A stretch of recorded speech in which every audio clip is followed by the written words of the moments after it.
Live from the 412, it's Platt's point of view, y'all. Let's go.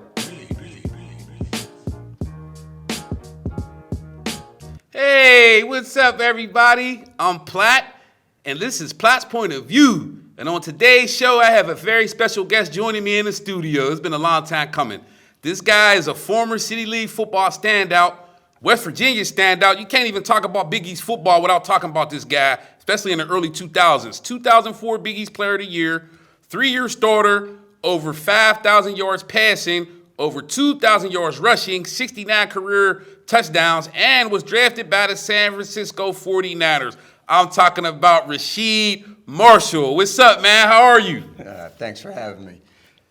My man. So let's chop it up, man. We're going to jump right into it, man. You was recently inducted into the City League Hall of Fame. And give me some of your best memories playing in the City League, man.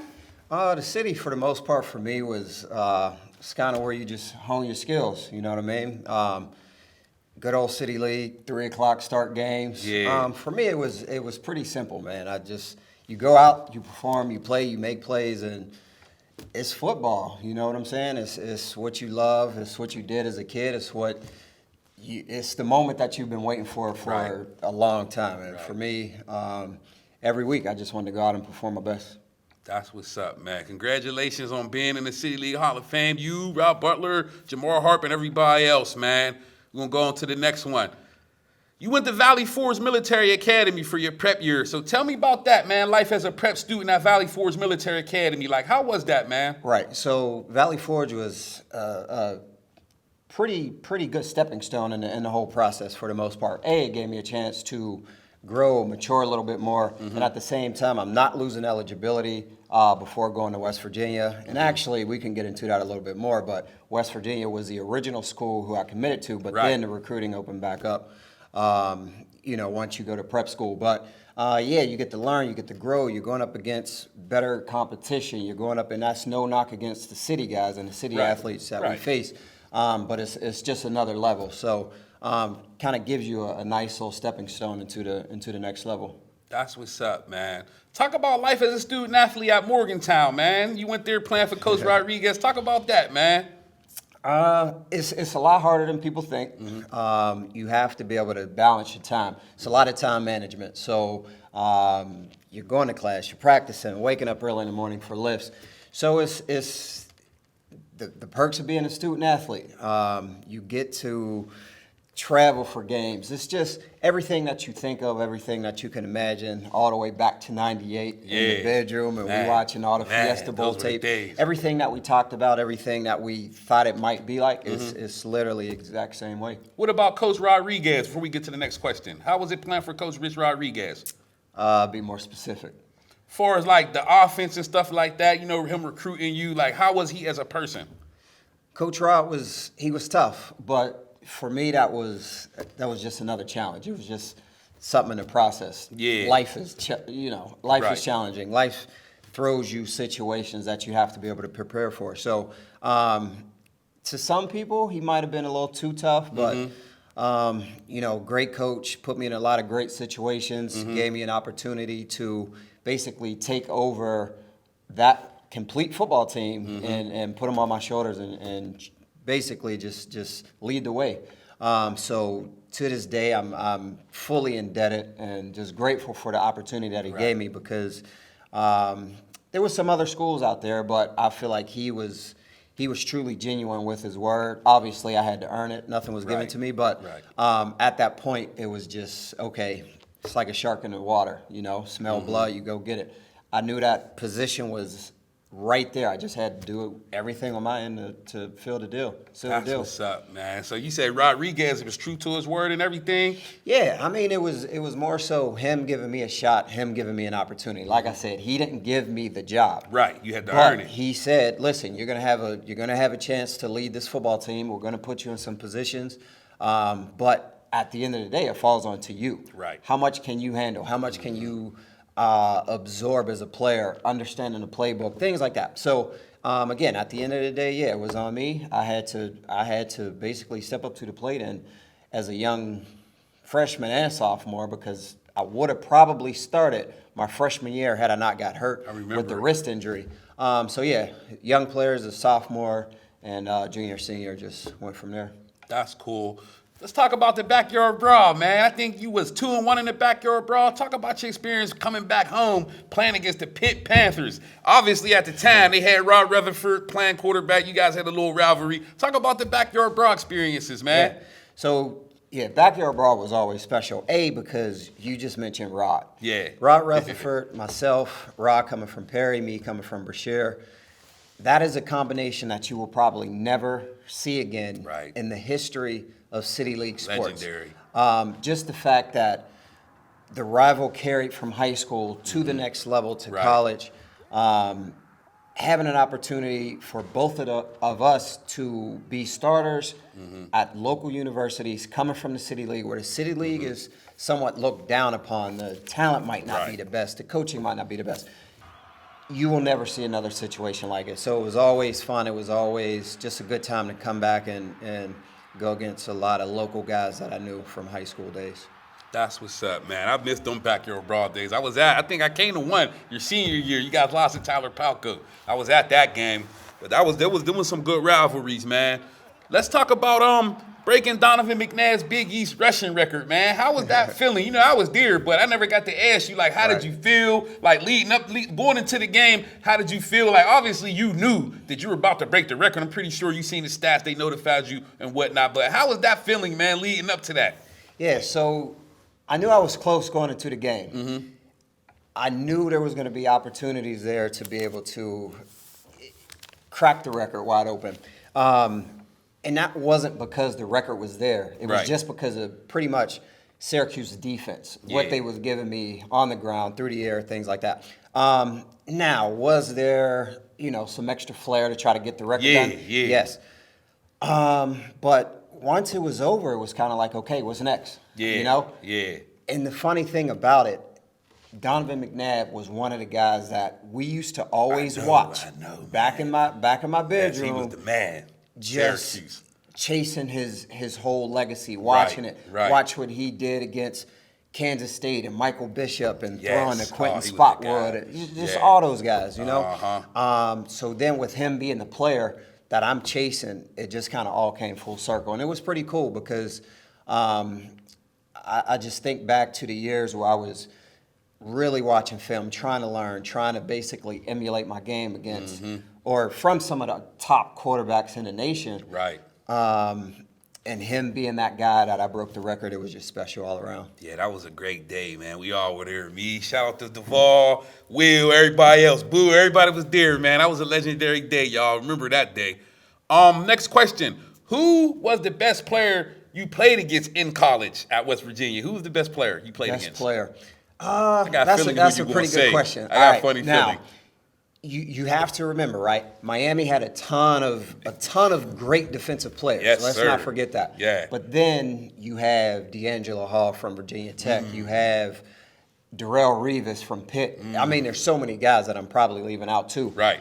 I don't know if I can name just one because there's so many. Yeah. Antrell Roll, DJ Williams, Man. Sean Taylor. Studs. They all Mike had solid Rumpf. NFL careers. I mean, all of those guys from Miami were pretty much I'm trying to think. There was one other defensive lineman they had. I can't think of his name. Vince Wilfork? Vince Wilfork. Yeah. Yep. So just a ton of guys that they had. It's too hard to pick one. Top three. Yeah. We'll go top three. Okay. In no particular order. Okay. So you got Revis, because Revis could really impact the game. He was the man. Just as a cornerback. Right. Taking not away even one half talking of the about field. his special teams impact. Right. Sean Taylor. I thought that's what you were going to say. Yeah, Sean Taylor He was something special. He was special. Free safety, Miami, if you don't know, tragically killed. Right. Three's a toss-up. D'Angelo Hall from Virginia Tech, cornerback. So yeah, that's my top three. I like that. We won't go too deep into it, but yeah, that ain't too bad. That's the top three. Do you still talk to Pac-Man Jones? And how was Pac-Man Jones as a teammate? Obviously, he was a phenomenal football player, punt returner, nickelback corner, but he had a little bit of stuff with him though, man. He's a little bit of a wild card, but I like that though. So how was he as a teammate? To be completely honest, coming from where we come from, Yeah. Pac-Man fit right in. Yeah. You know, he fit right in. A little on the wild side, but just a baller, athlete.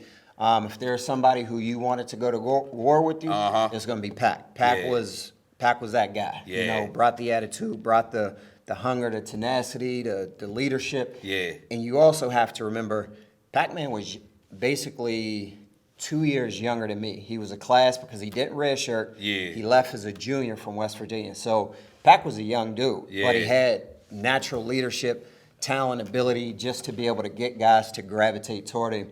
And he just brought energy, attitude, and that's what it takes to be a first round. He obviously made plays on the field, but I think there was other intangibles that came with it. Yeah, I love Pac-Man Jones. He was a baller, man. He was a baller. How was Chris Henry? God rest his soul. How was Chris Henry as a teammate? You know, Chris Henry was nice, man. So tragic what happened. Yeah, rest in peace to Chris. Chris was just a quiet guy.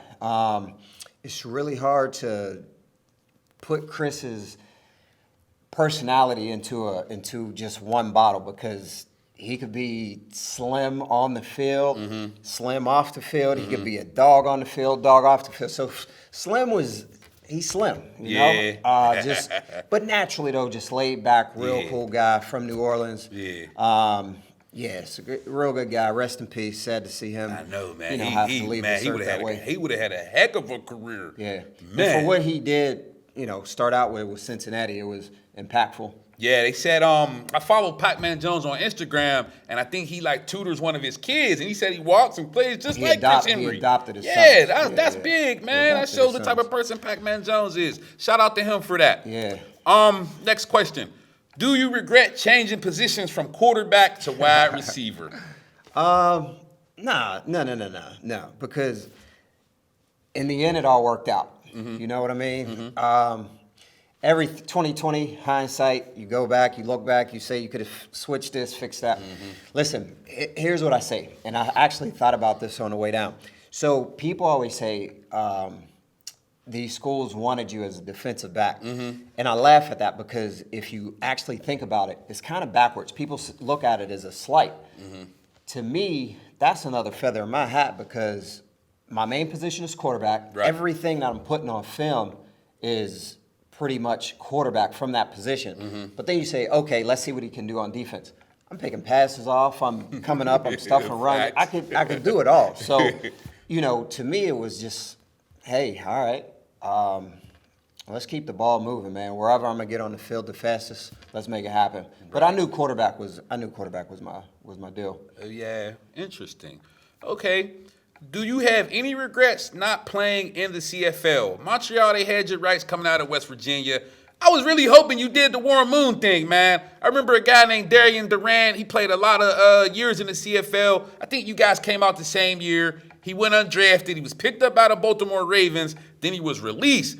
Then next thing I know, he's in the CFL for Lord knows how long. And I thought you was better than him as a quarterback. No disrespect to him because he had a heck of a career at North Carolina and in the CFL. But I just thought you should have took that route. That's just me being self-centered, selfish. But I thought you should have went to the CFL and did Jeff Garcia or Warren Moon or what, you know what I mean? All the other guys that came through there and came to the NFL and played quarterback. So it's funny you mentioned because Darian's actually a good friend of mine. Wow. Haven't talked to him in a while, but Darian Durant went to UNC. Yep. Really good quarterback, coached it or played a lot of good football for them. But yeah, I think our situations was different. Yeah. He was strictly being looked at as a quarterback and a quarterback only. I don't know of any other positions he could have played. Whereas myself, a little more versatile, could do a bunch of different things. Right. So, again, at the end of the day, it is what it is. Yeah. Montreal was the team that owned the rights, so yeah, you got that one right. But look, man, every kid's dream is to make it to the NFL, right? Right. And if you make it, I'm not going to say the work is done, but your dream at that point is kind of fulfilled. Right. Was it a little short? It was, but again, I don't pay attention to that. I pay attention to the hard work that I put in, the effort, the challenges, the hurdles that I got over to get to that point. And, it'll always be a memory for a lifetime. Great, man. You were drafted by the San Francisco 49ers in the 2005 draft, 5th round, pick 174. How was life living in San Fran and playing for the 49ers? Man, that was a throwback pick right there. You live in the lifestyle, man. You live in the NFL lifestyle. Everything that you do from that college standpoint, where there's class, where there's distractions throughout the day, NFL is different. You come in, it's a job. 7 a.m., you work, you eat breakfast, workouts, all that stuff. Might watch some extra film. By 8:30, special teams meeting. It's time to go. 8:30, that's going to carry you up till about 9:15. You get into position meetings. You're going to have a walkthrough.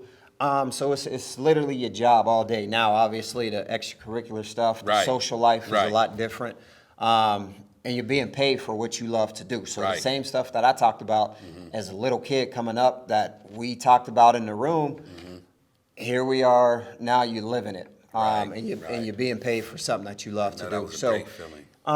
It's just one more step in the process. So you come from the Hill District Wildcats, you take that next step, high school to Brashear, prep school. It's just the next step in the process. And I wanted to get into something too about Brashear and Woodland Hills. I don't know if you remember the story about 9th grade, which direction I was going to go, because remember, I didn't play football in 9th grade. Right, I remember that, and I always wondered why you didn't. So I was thinking about going to Woodland Hills. Yeah. Because if you remember, my dad lived out there. Right. And it came up in talks, nothing crazy. Yeah. But what are we going to do here? Yeah. You're going to stay at Brashear. You got Henry, you got Ron, you got everybody. Right. What's the next move? So, Brashear was it. Wow. But, like I said, it's just all the next step in the process, man. You go from one thing to the next. Before you know it, you got the NFL Combine. You're in the meeting rooms. Your name's being called. You see it across the screen for the draft ticker. And it's time to get to work at that point. Amazing. Okay, NFL. Who was the best player you saw when you played in the NFL, Rasheed? Every guy that stepped on the field. Get out of here. I mean, think about it. It's the NFL. Right, Every single player who's there for the most part is going to be talented, extremely gifted. Fast, all that strong, everything that you want in a player. So, Derrick Brooks, he was a linebacker for the Tampa Bay Bucks. Just everything you see about him, his motor on the field, and you see all these guys week in and week out. Right. But again, it's the NFL. But some guys will stand out to you. But he was probably one of the defensive guys who really made a lot of noise to me on film. He was one of my favorite guys coming out of Florida State. Remember, he had the big neck roll, number 10. Oh, man, he looked like he was on steroids, but we knew he wasn't. He was a heck of a linebacker. I think Derrick Brooks is a Hall of Famer. Ran like a skill position. Yeah, he was tough, and he was good in that Tampa 2 defense for Tony Dungy. Yep. Got him a Super Bowl. Next question. In 2007, you were signed by the Pittsburgh Steelers, the hometown team. Can you talk about your experience with head coach Mike Tomlin? Yeah. So that was an opportunity that came about. I just don't think I was in the right mindset in that particular moment. There was some stuff going on. My grandmother had passed away. Okay. And this is not an excuse. You've been knowing me for a long time. But now that I can look back and see, okay, what was it that kind of knocked you off your track? Being at home brings up a lot of distractions. Yes, exactly. And a lot of people think coming home, playing for your hometown team is the greatest thing, and it is. Don't get me wrong, but you also deal with a lot of distractions. Long story short, I just feel like I wasn't as focused as I should have been. And hey, it is what it is. I kind of had a feeling at that point, though, I had to either A, get my mind back where it needed to be, or I wasn't going to be playing that much longer. So it was just one of those situations where, as a player, you know yourself, you know the kind of focus that you bring to the table. Right. And, I just didn't think it was all the way there. Okay. Arena League. You played in that league, too. Talk about your experience playing for the Columbus Destroyers in 2007 and 2008. Easy. Killed it. That was easy. So I did everything in that league. Everything. I know. Return kicks, I receiver. saw some footage. Lined up at quarterback. I did pretty much everything. And that game is so different because it's geared toward the athletes. Right, and the field is shorter. It's a smaller field. So everything that you look for in like those quick, shifty players, stop, start ability, make people miss, that was right up my alley. Set the rookie record for most touchdowns, I read that. touchdown returns. Let's see. I can't remember the year, but the record stood for a good 5 years or so. But, knocked that out. That was just a fun league. You get injured a lot, though. Yeah. Just because it's so small. So small, yeah. The hits real- are probably, real good. man, you're getting hit a lot. Yeah, a lot of good talent in that league. Good, man. Give me your favorite NFL players right now. Give me your 5 favorite NFL players right now. 5 favorite right Yup, now. 5 favorite. Lamar Jackson, Jalen Ramsey. Man, I got to go. Oh, man, let me think. That's a good question.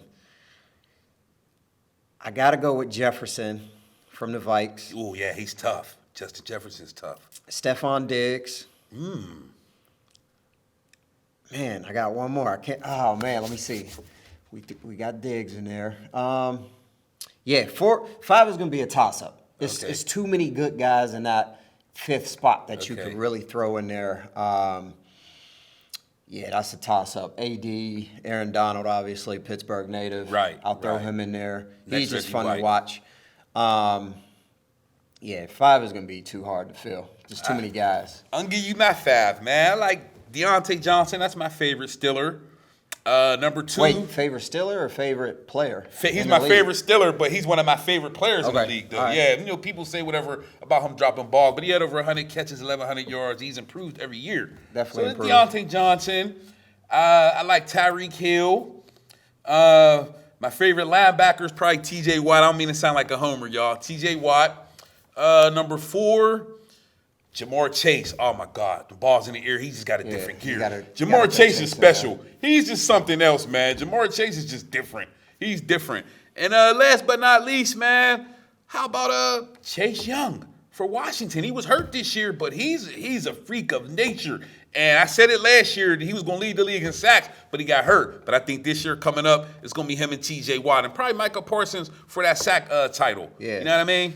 Those guys, strong motors. I mean, as defensive players, man, they're going to make noise. As long as they can stay healthy. Yeah. Players like that only come around every so often. Yeah, them so dudes are special. I think God touched them twice. nightmares for offensive tackles. Yeah, definitely, man. CD Lamb, I'll throw CD Lamb in that number CD's 5. good. I like I'll CD throw Lamb. CD I like CD Lamb. He's pretty good. Yep. He'll probably be the man because I think they're going to get rid of Amari Cooper this year. He'll be a cap casualty from what I'm hearing. Getting old, man. But give me your 5 favorite rappers of all time.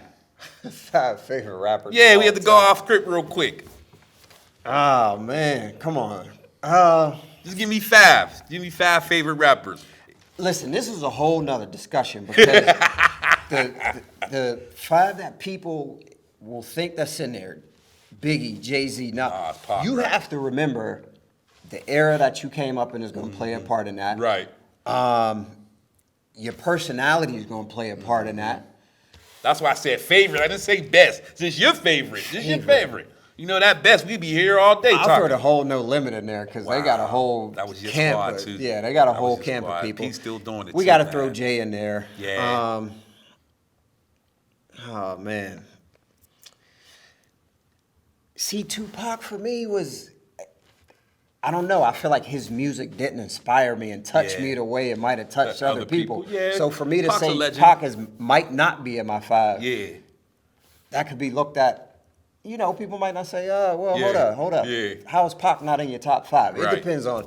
Listen, that's a hard question. We're going to have to revisit that one. Yeah, I don't even want to say it because I don't want to ruffle no feathers, but you know I got to throw Jadakiss in there. He's on the list no matter what. Oh, wait.